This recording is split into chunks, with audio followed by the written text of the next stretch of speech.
नमस्कार। यो हो समाचारमा स्वागत छ। म दिपेश घिमिरे। म विक्रम श्रेष्ठ। सुरु गरौँ अहिलेसम्मका प्रमुख समाचारबाट।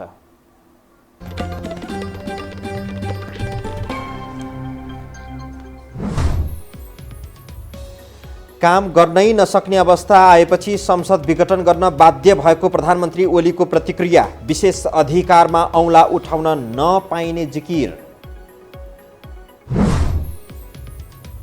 माओवादी सशस्त्र युद्धको 25 वर्ष पूरा। नेताहरू छानी छानी कुर्सीको स्वाद लिँदै शहीद परिवार र घाइतेको जीवन जिउँदो लास सरह।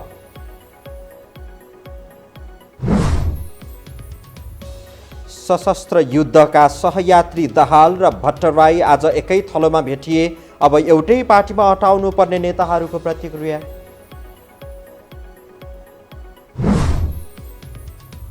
बलात्कार र हत्याका घटनाप्रति गम्भीर नभएको भन्दै काठमाडौँमा दिनहुँ नयाँ शैलीका प्रदर्शन। सरकार भने टीर निन्द्रामा।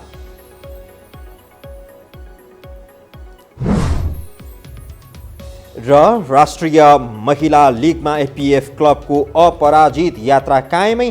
विराटनगरले चौदण्डीलाई हरायो। भोलि आर्मी र चन्द्रपुर भिड्ने।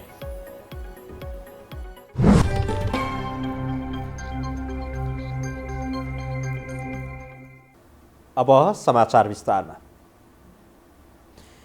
कामचलाउ सरकारका प्रधानमन्त्री केपी शर्मा ओलीले संसद पुनस्थापना भए देश अस्थिरतातिर जाने भन्दै अदालतले त्यसो नगर्ने प्रतिक्रिया दिनुभएको छ। काम नै गर्न नसक्ने अवस्था आएपछि प्रतिनिधि सभा विघटन गरेको भन्दै उहाँले आफूमा रहेको विशेष अधिकारमा प्रश्न उठाउन नपाउने जिकिर पनि गर्नुभयो।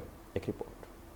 प्रधानमन्त्री केपी शर्मा ओलीले काम गर्न नदिने, अस्थिरतातर्फ लिने र अनुचित समीकरण बन्न थालेपछि संविधान सम्मत संसद विघटन गरेको पुनः दोहोर्याएका छन्। लुम्बिनी प्रदेशको बुटौलमा आफू पक्षको नेकपाले आयोजना गरेको आमसभालाई सम्बोधन गर्दै ओलीले एकता भएको 3 वर्षसम्म गतिशील नबनेको पार्टी दाहाल नेपाल चोइटिएपछि कुद्न थालेको प्रतिक्रिया दिए। पार्टीमा अनुशासनहीन बनेका र गुटगत राजनीतिमा लागेका तत्त्व मात्रै छुट्टिएको भन्दै ओलीले कठै बरा भन्ने अवस्था नरहेको दाबी गरे। पार्टी हलनचल भएको थियो 3 वर्ष। असङ्गठित, गतिहीन, निष्प्रभावी भएको थियो। अहिले उहाँहरू जानुभयो। पार्टी गतिशील भएको छ। जनतामा उत्साह छाएको छ। यो 3 वर्ष गएका 3 वर्ष हामीले यस्तो आमसभा गर्न सक्यौँ? यस्तो आमसभा हामी गर्न सक्दैनथ्यौँ गएको 3 वर्ष। निराश हुनुपर्ने कुनै आवश्यकता छैन। केही मानिसहरू बाहिर गएका हुन्। कस्ता मानिस बाहिर गए? कठैबरा भन्नुपर्ने त्यति गएनन्। सरकारले गरेका असाधारण काम देखेर देशी विदेशी शक्ति सलबलाएको प्रधानमन्त्री ओलीको आरोप छ। सरकारले गरेका विकास निर्माणका काम दाहाल नेपालले देख्नै नसकेको भन्दै सबै खाले घेराबन्दी गर्ने बाहेक पार्टीमा दाहाल नेपालको कुनै औचित्य नरहेको ओलीको जिकिर छ। बुटवलमा ओर्लिएको जनसागरले नेकपा आफ्नो पल्लामा रहेको पुष्टि भएको भन्दै महासचिव विष्णु पौडेलले केही विभाजनकारी र स्वार्थी तत्त्व मात्रै चोइटिएकाले नेकपा विभाजन नभएको दाबी गरे। केही स्वार्थी तत्त्वहरू, केही षड्यन्त्रकारी तत्त्वहरू, केही विभाजनकारी तत्त्वहरू नेपाली कम्युनिस्ट आन्दोलनको अनिष्ट चाहने, नेपाली जनताको अग्रगति र प्रगतिका विरुद्धमा उभिन चाहने त्यस खालका स्वार्थी तत्त्वहरू चोइदिएका हुन्। नेपाल कम्युनिस्ट पार्टी फुटेको छैन र नेपाल कम्युनिस्ट पार्टीलाई फुट्न, विभाजित हुन नेपाली जनताले दिँदैनन्। लुम्बिनी प्रदेशका मुख्यमन्त्री शङ्कर पोखरेलले एमाले भित्रको विभाजनबाट लाभ लिन खोजेका दाहाललाई हिजोका जनयुद्ध कमान्डरले पनि साथ छोडेको दाबी गरे। पोखरेलले दाहालले लत्याएका जनयुद्धका लडाकु प्रधानमन्त्री ओलीको साथमा रहेकाले उनीहरूका माग सम्बोधन हुने दाबी समेत गरे। कमरेड प्रचण्ड जनयुद्धका समयमा एउटा उहाँको चर्चित भनाइ थियो, ढाडमा टेकेर टाउकोमा हान्दै। पटक पटक उहाँले कसकसका ढाडमा टेक्नुभयो, कसकसको टाउकोमा हिर्काउनु भयो। त्यो इतिहासका कुरा भए। तर पार्टी एकता पछाडि उहाँ माधव नेपालको ढाडमा टेकेर कमरेड केपी ओलीको टाउकोमा हिर्काउन खोज्नु भएको थियो।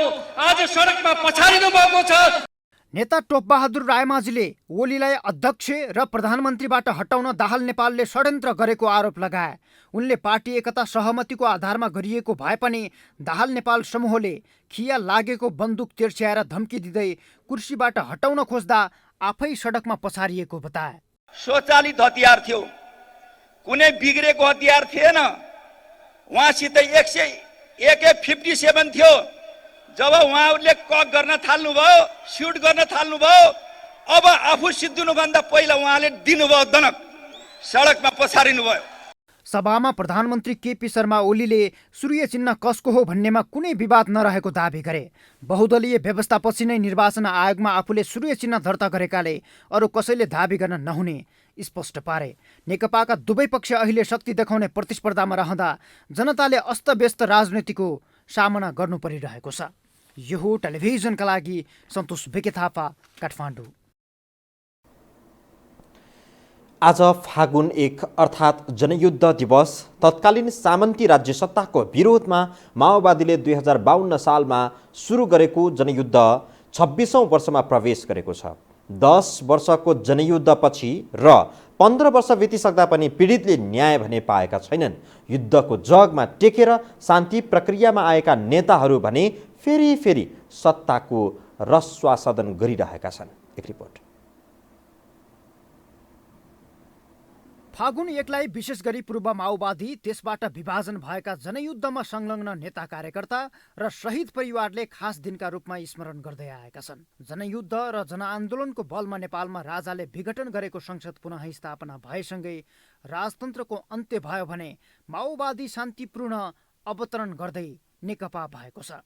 तर सामन्तवादलाई परास्त गर्ने, राजतन्त्रको अन्त्य गर्दै नेपाली जनतालाई सामन्तवादबाट मुक्त गर्ने प्रतिबद्धता र सङ्कल्प सहित सुरु भएको जनयुद्धका क्रममा हजारौं बेपत्ता, घाइते र अङ्गभङ्ग बनेका जिउँदा सहितका द्वन्द्वकालीन मुद्दा अझै टुङ्गिएका छैनन्।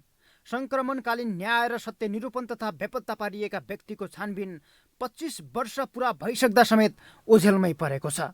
10 वर्षीय जनयुद्धमा 17,000 मारिए, कैयौं अङ्गभङ्ग भए, कति अझै बेपत्ता छन्। तर समाजवादी क्रान्तिको कुरा गर्दा गर्दै जनयुद्धका लक्ष्य र कार्यभार अपुरै रहेको भन्दै सँगै जनयुद्ध लडेका केही नेताहरू अहिले फरक सङ्घर्षमा छन्। जनयुद्धको मूल नेतृत्व गरेका पुष्पकमल दाहाल, मोहन वैद्य, डाक्टर बाबुराम भट्टराई र रामबहादुर थापा जस्ता 4 नेता अहिले 4तिर फर्किएका छन्। यी सबैले राज्यको सर्वाधिक सुविधा भोग गरिसकेका छन्, तर जनयुद्धका घाइतेहरू जिउँदो लासरी बाँचेका छन्। 10 वर्षीय जनयुद्ध, संविधान सभा हुँदै सङ्घीय लोकतान्त्रिक गणतन्त्र, त्यसपछिको 3 तहको निर्वाचनपछि मुलुकमा शान्ति कायम भयो। यसको परिणाम आर्थिक सामाजिक समृद्धि हुन्छ भन्ने अपेक्षा गरिएको थियो। तर राज्यको नेतृत्व तहमा पुगेकाहरूको चरित्र जनयुद्ध वा जनआन्दोलनको भावनालाई सम्मान गर्न सकेन। फलस्वरूप आन्दोलनमा उठाइएका मुद्दा सत्तामा पुगेपछि छाडेर जनताका आशा र सपनाको हत्या गर्ने परिपाटीले जनयुद्ध अहिले पनि दुखी रहने पिलो बनेर बसेको छ। यो हो टेलिभिजनका लागि क्यामेरामा सञ्जय घिमिरेका साथमा उत्तर कुमार साहु र सन्तोष बिके थापा, काठमाडौँ। अब बाँकी समाचार। 2 टुक्रा भएको नेकपाका अध्यक्ष पुष्पकमल दाहाल र केपी शर्मा ओली बीच आरोप प्रत्यारोपको श्रृङ्खला नयाँ होइन। एक मञ्चबाट एउटाले कटाक्ष गर्ने र अर्को मञ्चबाट अर्कोले जवाब फर्काउने क्रम घट्नुको साटो चुलिरहेको छ। केही दिन अघि काठमाडौँमा दाहालले दिएको चुनौतीको जवाफ ओलीले बुटवल पुगेर यसरी दिनुभयो। नेकपाका दुवै पक्षबीच शक्ति प्रदर्शन र एकअर्काको खेदो खन्ने क्रम चलिरहेकै छ।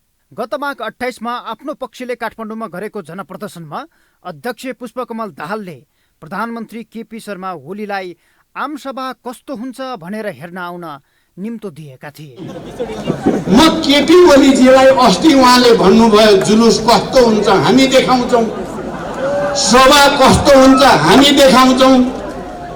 केपीजी देख्नुभयो सभा कस्तो हुन्छ,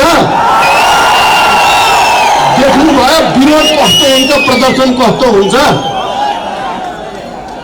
तपाईँ अझै पनि यो लाखौं जनताको यो उपस्थिति र यो विरोध, यो आक्रोश, आवेग र पीडालाई बुझ्नु भएन भने म तपाईँलाई चुनौती दिन्छु। हेर्नु होला केही दिनपछि सिंहदरबार घेर्न र बालुवाटार घेर्न लाखौं लाख दाहालले गरेको चुनौतीलाई प्रधानमन्त्री ओलीले शनिबार जवाब फर्काए। बुटोलबाट जवाब फर्काउँदै ओलीले जनप्रदर्शनको सक्कली रूप बुटोल आएर हेर्न दाहाललाई आग्रह गरे।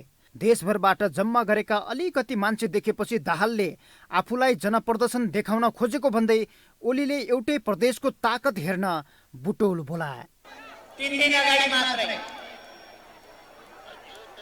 देशभरिबाट मान्छे जम्मा गरेर अलिकति मान्छे देखेपछि मान्छे हेर्न, जनसहभागिता हेर्न, सभा हेर्न यहाँ आऊ केपी ओली भनेर मलाई केही मान्छेहरूले भनेका थिए। आज म देशभरिको होइन, लुम्बिनी प्रदेशको यो बुटौलमा आयोजित सभा हेर्न आउनका लागि म उहाँलाई आग्रह गर्न चाहन्छु। हाम्रो जनसमर्थन कस्तो हुन्छ, हाम्रो जनसहभागिता कस्तो हुन्छ, तपाईहरुले यसको जवाब दिनुभएको। नेकपाका दुवै समूहका सर्वोच्च नेता नै आरोप प्रत्यारोपको घिनलाग्दो अवस्थामा रहँदा त्यसको प्रभाव तल्लो तहका नेतामा पनि देखिएको छ। अहिले नेताहरूका भाषणमा तल्लो स्तरका शब्दहरूले सुन्नेहरूलाई हँसाउने मात्रै होइन, लाजै लाग्ने अवस्था बनेको छ। यो कहिलेसम्म चल्छ अनिश्चित छ। यो हो टेलिभिजनका लागि सन्तोष बेके थापा, काठमाडौँ। 10 वर्ष जनयुद्ध र त्यस अघि पछिका धेरै वर्ष सहकार्य गरेका पुष्पकमल दाहाल र बाबुराम भट्टराई धेरै पछि आज एउटै मञ्चमा भेटिए। यो भेटमा उनीहरूले द्वन्द्वकालको सम्झना मात्र गरेनन्, एक अर्कालाई सल्लाह र सुझाव समेत दिन भ्याए।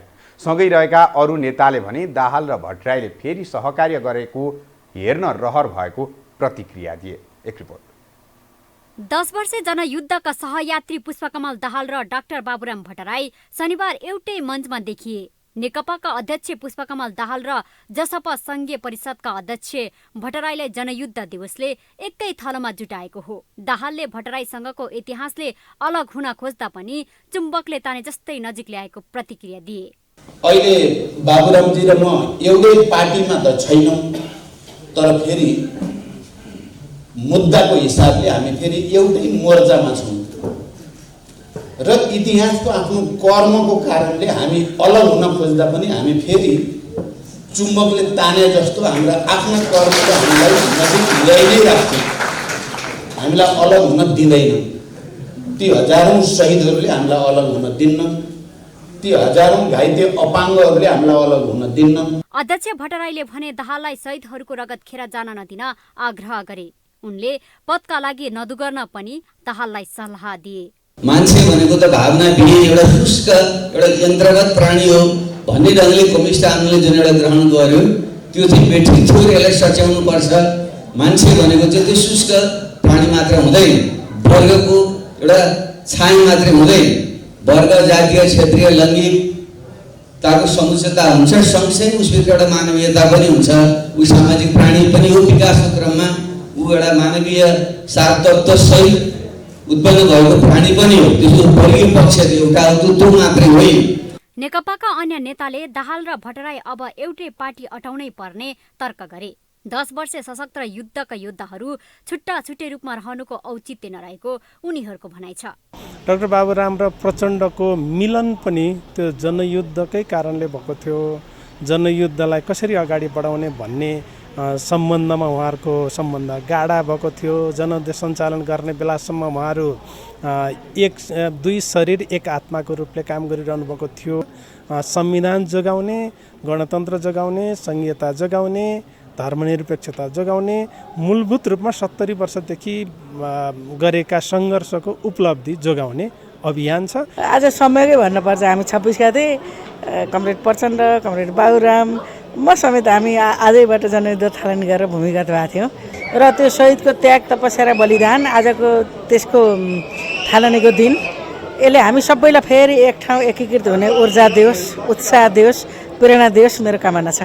10 वर्ष सशक्त सङ्घर्षदेखि शान्ति प्रक्रियाको अन्तिम चरणसम्म पनि सँगै पार्टीमा बसेर दाहालसँग सहकार्य गरेका भट्टराई संविधान जारी भए लगतै पार्टी परित्याग गरेर नयाँ शक्ति गठनको अभियानमा जुटेका थिए। अहिले डाक्टर भट्टराई जसपाका संघीय परिषदको अध्यक्ष छन्। त्यसपछि दुई नेताबीच लामो समयसम्म आरोप प्रत्यारोप चल्दै आएको छ।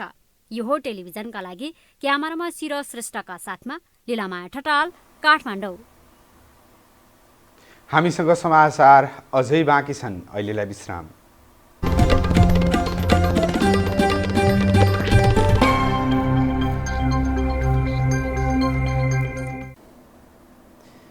विश्रामपछि पुनः स्वागत छ। अब बाँकी समाचार। संविधानमै व्यवस्था नभएको अधिकार देखाउँदै प्रधानमन्त्री केपी शर्मा ओलीले प्रतिनिधि सभा विघटन गरेसँगै मुलुकमा संवैधानिक सङ्कट उत्पन्न भएको टिप्पणी भइरहेको छ। प्रधानमन्त्री ओलीले संवैधानिक निकायमा पुनः असंवैधानिक नियुक्ति गरेपछि कानुनविद ओलीप्रति थप रुष्ट बनेका छन्। एक रिपोर्ट। प्रधानमन्त्री केपी शर्मा ओलीले प्रतिनिधि सभा विघटन गरेसँगै देशमा अस्थिरता मच्चिरहेको छ। ओलीले संविधानमै नभएको अधिकार प्रयोग गरेर जनतालाई फसाउने काम गरेको भन्दै अहिले देशभर नै प्रतिनिधि सभा विघटन विरुद्धमा आन्दोलन चर्किरहेको छ। संविधानको धारा 76(1) मा प्रतिनिधि सभामा बहुमत प्राप्त संसदीय दलको नेतालाई प्रधानमन्त्री नियुक्त गर्ने र निजका अध्यक्षतामा मन्त्री परिषदको गठन हुने व्यवस्था छ। यस्तै धारा 76(7) को उपधारा 5 बमोजिम नियुक्त प्रधानमन्त्रीले विश्वासको मत प्राप्त गर्न नसकेमा वा प्रधानमन्त्री नियुक्त हुन नसकेमा प्रधानमन्त्रीको सिफारिसमा राष्ट्रपतिले प्रतिनिधि सभा विघटन गरी 6 महिनाभित्र अर्को प्रतिनिधि सभाको निर्वाचन सम्पन्न गर्ने गरी निर्वाचनको मिति तोकिने व्यवस्था छ। यसैगरी धारा 85(1) मा संविधान बमोजिम आगमै विघटन भएका बाहेक प्रतिनिधि सभाको कार्यकाल 5 वर्षको हुने व्यवस्था छ। तर यहाँ प्रधानमन्त्री ओलीले संविधान ख्याल नै नगरी आफूले बनाएको संविधान प्रयोग भने गरेका छैनन्। संविधानविद भीमार्जुन आचार्यले संविधानवादमाथि निर्मम प्रहार भइरहेको बताए। यहाँ त संविधानमा भएको संवैधानिक परिषदको संरचनालाई तलमाथि गर्नको लागि अध्यादेश ल्याइयो। त्यति नपुगेर त्यो अन्तर्गत गैर कानुनी ढङ्गले सिफारिस गरेका व्यक्तिहरूलाई संसदीय सुनाइमा त्यो विषय नै प्रवेश नगरेर तब अनुमान गर्नुहोस् त्यो अनुमोदनको कुनै मिनिङ थिएन भने संविधानमा त्यो प्रावधान किन लेख्नु पर्थ्यो? त्यति बेला हामीले भनेको थियौँ यसको भोलि दुरुपयोग हुने आवश्यकता छैन भने यो क्लज संविधानमा राखौँ भनेर। तर भनियो के भने कि कम्तीमा एउटा सभरेन पार्लियामेन्टले यसमाथि स्क्रुटिनिटी गर्न सक्यो भने त्यो खालको ओभरसाइटको काम चाहिँ उसले गरेको मानिनेछ। नेपालको लिखित संविधानको यो 7औं दस्तावेज हो। तर जनताबाटै चुनिएका प्रतिनिधिबाट लेखिएको संविधानको पनि बर्खिलाप हुने गरी मनपरी गरिनु संविधानमाथिको कानुनी हत्या भएको न्यायमूर्तिहरूको तर्क छ। त्यसमा जनताको मनोबल कसरी उच्च बनाउने, प्रजातन्त्र संविधानवादको संरक्षण कसरी गर्ने, 7औं संविधान ल्याएर पनि हामीले यो 7औंको पनि संरक्षण गर्न नसक्ने अवस्था आयौँ भने फेरि अब संविधान लेखिरहनुको के अर्थ भयो? हामीसँग इनहेरेन्ट कुनै अयोग्यता त छैन। इनहेरेन्ट अयोग्यता छ भने हामी मात्र अयोग्यता हुन्छ, हाम्रा शासकहरूको अयोग्यता त्यसमा परीक्षण हुँदैन होला र? कानुनमा लेखिएका भन्दा बाहेकको अधिकार प्रयोग गर्ने अधिकार सरकारलाई नरहेको कानुनविद इन्दु तुलाधर बताउँछिन्। त्यसले एउटा पोलिटिकल कन्जम्सनको लागि त्यो अर्डिनेन्स ल्यायो। तर त्यो अर्डिनेन्स ल्याइराख्दाखेरि चाहिँ संसदलाई बाइपास गर्दैछ र हाम्रो प्रधानमन्त्रीले म नै कानुन हो है भन्ने मेसेज दिँदैछ। नेपालको संविधानले कुनै पनि बहानामा प्रधानमन्त्रीलाई संसद विघटनको अधिकार दिएको छैन। तर प्रधानमन्त्री ओलीले प्रतिनिधि सभा विघटन मात्र गरेनन्, उनले संवैधानिक निकायमा संसदीय सुनाइ बिना नै पदाधिकारीहरूलाई नियुक्त समेत गरेका छन्। यो हो टेलिभिजनका लागि क्यामेरामा सिरज श्रेष्ठका साथमा लीलामाया ठटाल, काठमाडौँ। पछिल्लो समय विरोध गर्ने शैली केही परिवर्तन भएको छ।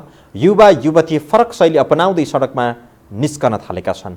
सङ्घीय राजधानी काठमाडौँमा अनेक प्रकारका कार्यक्रम भइरहँदा सरकार भने कानमा तेल हालेर बसेको छ। सरकारले निमुखा नागरिकको आवाज सुन्न छाडेपछि विरोधको शैली पनि परिवर्तन भइरहेका छन्। परम्परागत शैलीले विरोध प्रदर्शन गर्दा सरकारको ध्यान नपुगेको भन्दै फरक शैलीको खोजी हुन थालेको हो। काठमाडौँको माइतीघर मण्डलामा शनिबार युवतीले भिन्न तरिकाले प्रदर्शन गरे। बैतडीकी भगीरथी भट्टको बलात्कार गरी हत्या गर्नेलाई सार्वजनिक गर्न माग गर्दै उनीहरूले यसरी प्रदर्शन गरेका हुन्। बलात्कारी र हत्यारा सार्वजनिक गर्न र पीडितलाई न्याय दिन माग गर्दै उनीहरूले केही समय माइती घरमा धरना समेत दिए। सेतो लुगा लगाएर कपाल फिंजाएर ब्यानर सहित अग्रभागमा 3 जना महिलाले प्रतीकात्मक रूपमा विरोध प्रदर्शन गरेका थिए। उनीहरूको पछाडि मुखमा कालो टेप लगाएका युवती थिए। बीचमा आँखामा कालो पट्टी लगाएर युवतीले महिला सुरक्षा, अपराधीलाई कारबाही र पीडितलाई न्याय दिन माग गरिरहेका थिए। मुलुकका विभिन्न स्थानमा बालिका बलात्कार र हत्यामा संलग्नको पहिचान र कारबाही नभएपछि यसको विरोधमा दोषीलाई कारबाही गर्न, पीडितलाई न्याय दिन माग गर्दै दिनहुँ प्रदर्शन हुँदै आएको छ। यसैगरी बालिका तथा महिला सुरक्षाको प्रत्याभूतिको माग गर्दै दिनदिनै प्रदर्शन हुँदा पनि सरकारले आधिकारिक रूपमा सम्बोधन भने गएको छैन।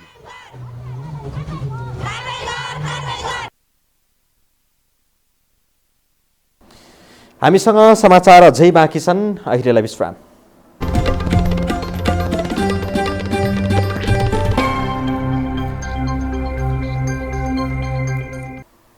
विश्रामपछि स्वागत छ। अब पालो अन्तर्राष्ट्रिय समाचारको।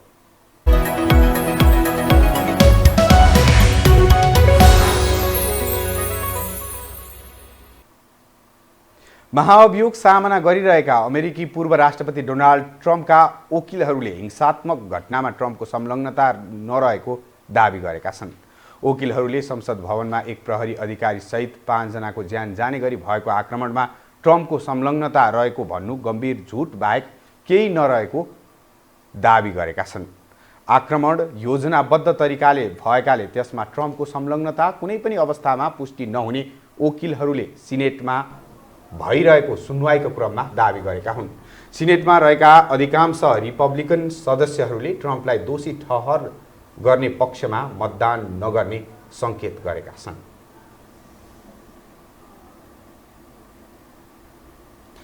अब खेल समाचार।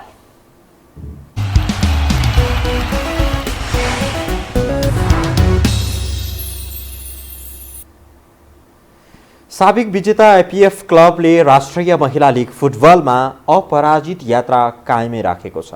आज भएको खेलमा वालिङ नगरपालिकालाई 6-0 गोल अन्तरले पराजित गर्दै एपीएफले जितको यात्रालाई कायम राखेको हो।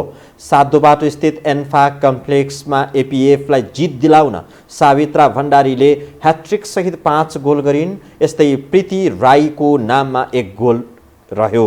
एपीएफले यो लगातार 9औं जित हासिल गरेको हो। जितसँगै एपीएफले 9 खेलमा 27 अङ्क जोडेको छ। वालिङ 9 खेलमा 14 अङ्क जोडेर तेस्रो स्थानमा रहेको छ। यस्तै आजै भएको अर्को खेलमा विराटनगर महानगरपालिकाले जित निकालेको छ। विराटनगरले चौदण्डी गढी नगरपालिकालाई 2-1 गोल अन्तरले पराजित गरेको हो। जितसँगै विराटनगरले 10 खेलमा 13 अङ्क जोडेको छ। विराटनगर लिगको 5औं स्थानमा उक्लिएको छ। भोलि हुने खेलमा त्रिभुवन आर्मी क्लब र चन्द्रपुर नगरपालिका बीच प्रतिस्पर्धा हुनेछ।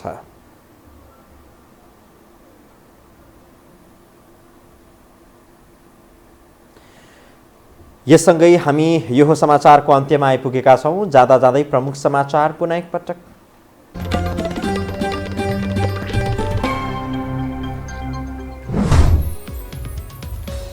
काम गर्नै नसक्ने अवस्था आएपछि संसद विघटन गर्न बाध्य भएको प्रधानमन्त्री ओलीको प्रतिक्रिया। विशेष अधिकारमा औँला नउठाउन आग्रह। माओवादी सशस्त्र युद्धको 25 वर्ष पुरा। नेताहरू छानी छानी कुर्सीको स्वाद लिँदै शहीद परिवार र घाइतेको जीवन जिउँदो लास सरह।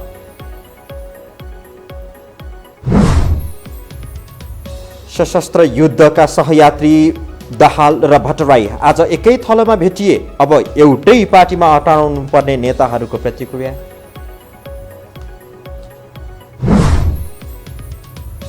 बलात्कार र हत्याका घटनाप्रति गम्भीर नभएको भन्दै काठमाडौँमा दिनहुँ नयाँ शैलीका प्रदर्शन। सरकार भने चिर निन्द्रामा।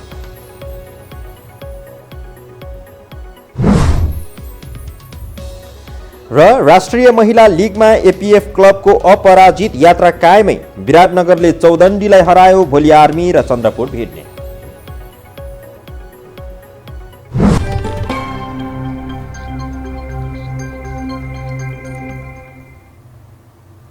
हवस् त यो समाचार सकियो। समाचार बुलेटिनका साथै यो हो टेलिभिजनका सम्पूर्ण कार्यक्रम यो हो टेलिभिजन.com, यो हो खबर.com, युट्युब र फेसबुकमा पनि पढ्न र हेर्न सक्नुहुनेछ। मोबाइलमा यो हो टिभी एप डाउनलोड गरी हामीलाई प्रत्यक्ष हेर्न सक्नुहुनेछ। तथ्यसहितको निष्पक्ष समाचारका लागि यो हो टेलिभिजन हेर्दै गर्नुहोला। नमस्कार।